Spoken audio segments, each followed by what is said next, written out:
Pokemon Pocket's brand new set, Shining Revelry, will be releasing in a matter of hours, but I couldn't wait. I had to cook up a spicy deck for every single brand new EX Pokemon, plus some other really cool Pokemon introduced in this set. So be sure to leave a like and consider subscribing so you don't miss out on any of my future decks. Also, in today's video, all of these decks are time-stamped, so save it.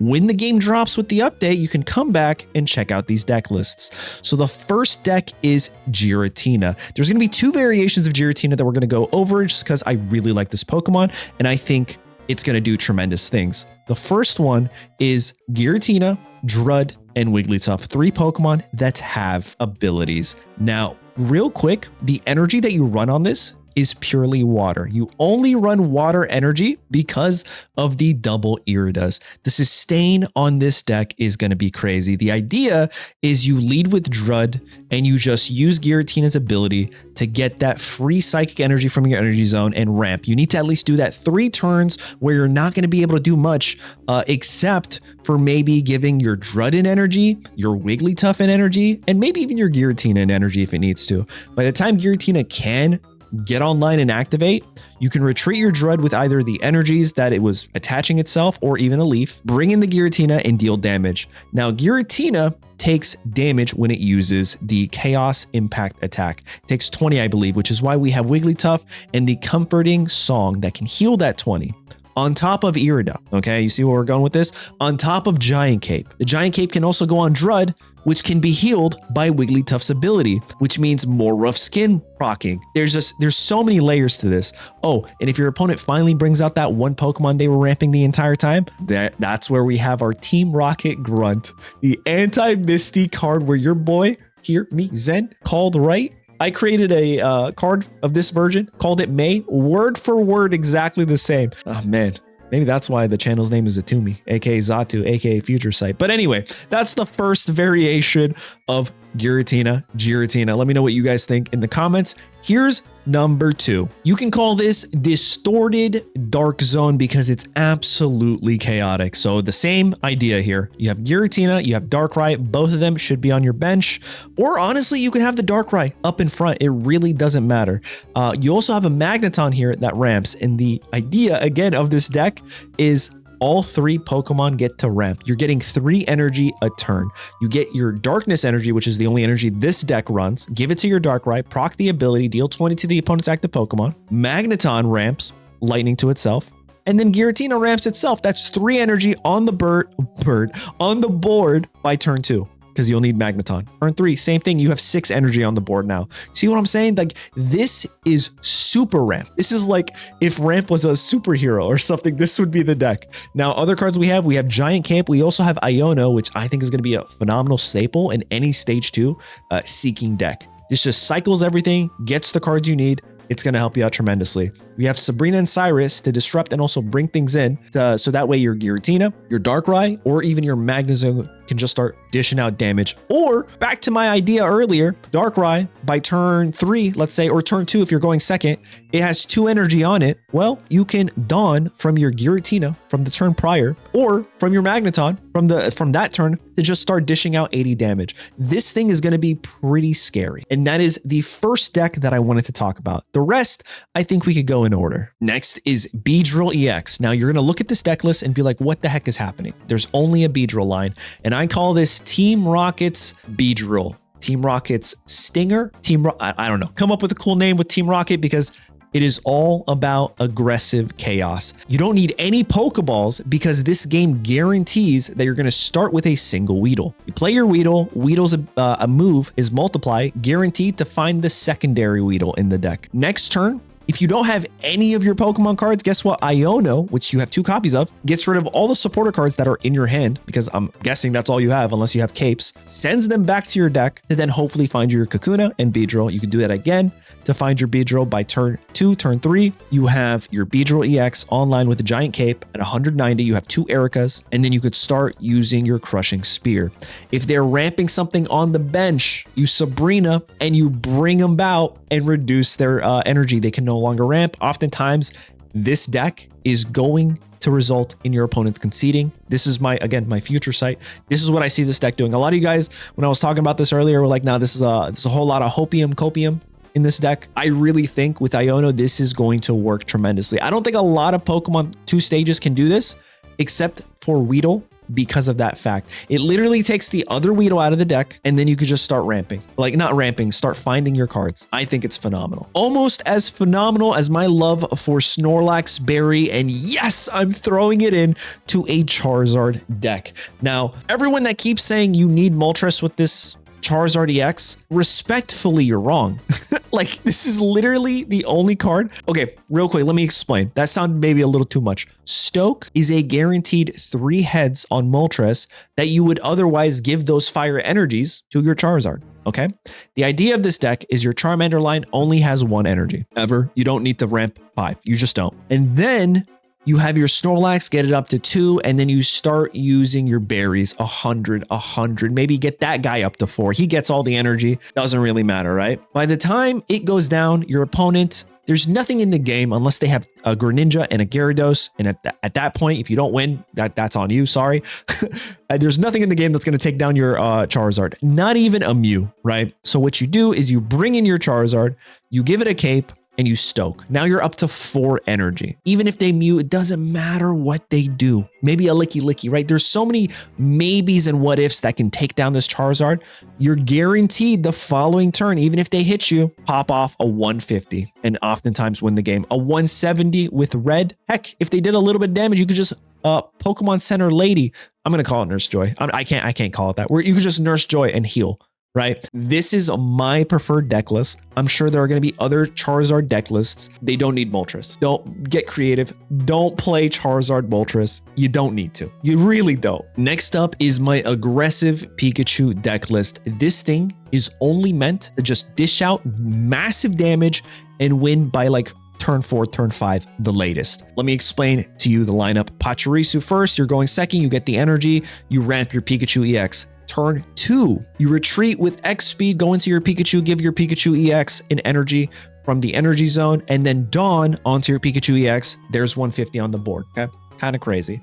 Turn 3, evolve into your Magneton, ramp your Magneton, give an energy to your Pikachu, and then use another Dawn. You got 2 again. 2 energy, or you can wait for the following turn if you don't have Dawn, or if you don't want to give your opponent that information. So Pikachu has 1 energy, Magneton has 1 energy, you're good to go. Or you could even retreat again, go into Pachirisu, do the same thing again so you keep your Pikachu alive, essentially. And then just recycle it, retreat with the Pachirisu, lose the energy, give an energy to Pikachu EX. I know I'm just like spewing out things and some of you guys are like, yo, he keeps saying Pikachu, but some of you are following this line and you see it. That's why this deck is created the way it's created. You get those cards unless you brick. Kind of sucks, but it's created. That's why we have 1 Magnemite. It's built in a way to hopefully help you not brick. You also have an Iono to recycle to get that mulligan, to really get this strategy going. I think this is going to be a very fast deck to climb the ranked ladder. Then we have Wugtrio. Shout out to Theo. We're calling this Wugtheo,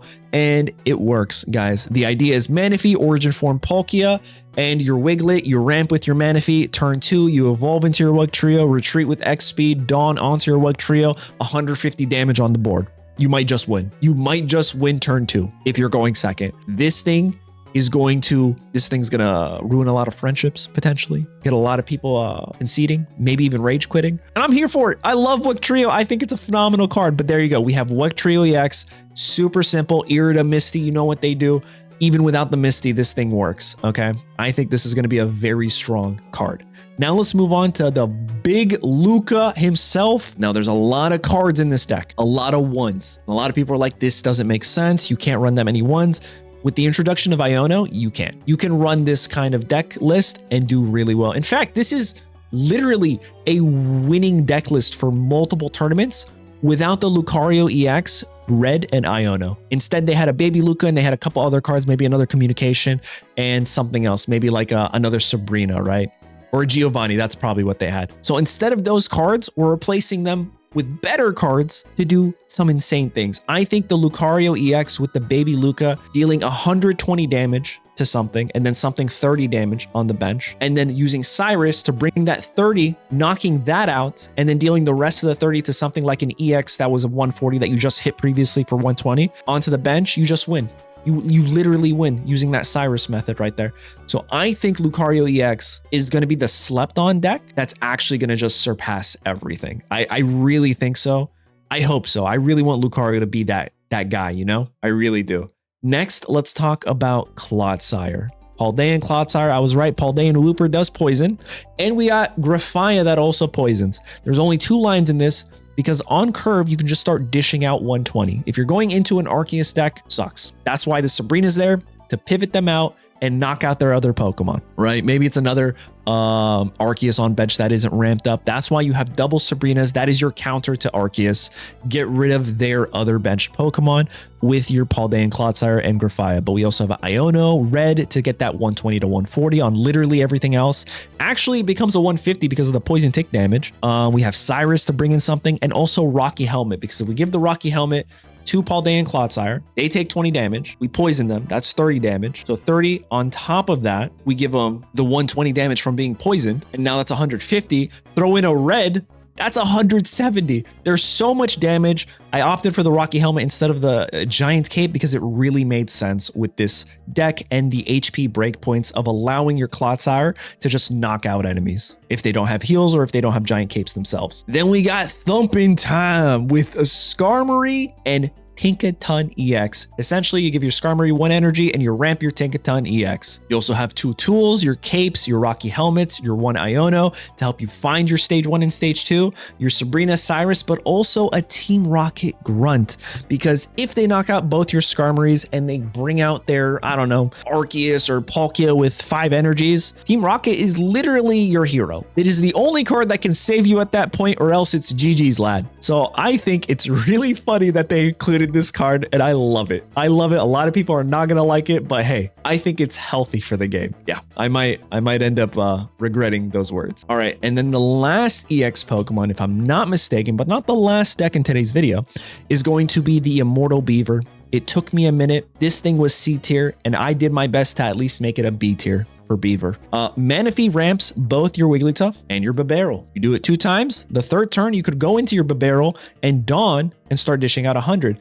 But that's not all. The crazy thing about this is Giant Cape puts us at 180. Irida heals 40. Our move heals 30. That's 70 healing every turn if we use Irida back to back. And then our Wigglytuff heals another 20. So we're healing 90 back to back and then going into 50 heals after that. This literally is lore accurate. The god of all Pokemon, the immortal Bibarel himself. But there you guys have it. That is every single EX Pokemon. Now let's talk about some other splash cards that are pretty neat. Starting with Meowscarada. I personally think you can run this with Exeggutor EX and do crazy things. You could do this with Arceus and Carnivine, but I think it would clog up the deck a bit too much.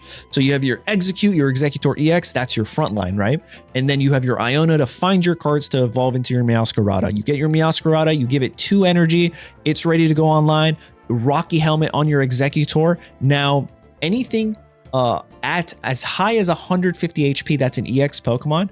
If they hit your Exeggutor and they take that 20 damage, the following turn, you can just leaf into your Meowscarada and give them an additional 130 and potentially just win the whole game. See what I'm saying? So like this deck is built in a way that Meowscarada is not your front line. It's actually going to secure, but you also don't want to lose your Exeggutor. You will need to Erica, keep it alive, let it get the Rocky Helmet. The Giant Cape goes on the Meowscarada, and then Meowscarada comes in and gets those cheeky 2 points for you real quick. That's the Meowscarada deck. Next is the Magic 8 Ball, aka Alakazam, and it's using so many new cards here, all single prizes, but essentially we have the Cyclozar, which I think is a much better Farfetch'd. Now, if you're running 2 Cyclozars and not a couple of these other cards, I think you run Rocky Helmet, because then it turns the damage from over acceleration from 20 to 40 to 60, right, with the Rocky Helmet over time. But essentially, real quick, if you don't know, over acceleration does 20 the first turn, and then every turn after that, it's 40, 40, 40 damage. So it's pretty good. It's like Togekiss, but a basic Pokemon, right? We have Drifloon into Drifloon, 1 energy investment. They're very low energy investments. Drifloon also retreats for free. That's very important to note. Abracadabra into Alakazam, who deals 80 damage for 2 energy and 20 onto their whole bench. I think that's pretty good. We have 2 Ionos to disrupt our opponent, but also help us mulligan and get other cards. We have a Sabrina for disruption, Cyrus to bring in something from Alakazam, and then Mars, because again, this is all single prize points. If we lose 2 of these Pokemon, we Mars them, bring out the Alakazam, and hooray, they have nothing that can kill us. Because if they don't, we'll win in a couple turns after that, if not that turn itself. So that is the Alakazam variant that I'm very excited to test out. I'm sure there are going to be others, but now the final deck, which is pretty spicy, I'm going to call it Make It Rain. Now, this is so chaotic. It's literally the God deck list without the Shaman and the Arceus, and instead we're throwing in Gholdengo. The idea is the same. You lead with Dialga, and you ramp your Gholdengo. You give it as many metal energies as possible, because after 3 energies, it flips a coin for each metal energy attached, and it does 50 damage. It's Celebi. It's Celebi on crack for a basic not a basic, a regular version. It's not a 2 prize point, it's a single prize point. We also have an Iono for disruption, but on top of that, we have Adamant for bulk. We have 2 giant capes. We have Sabrina. We have Leaf to pull back. We also have a single Dawn, which will help us if we need to potentially go into heavy impact for our Dialga. We also have a Mew here to ramp that, because you never know, like if our opponent's running a cheeky play style, that Mew could come in handy.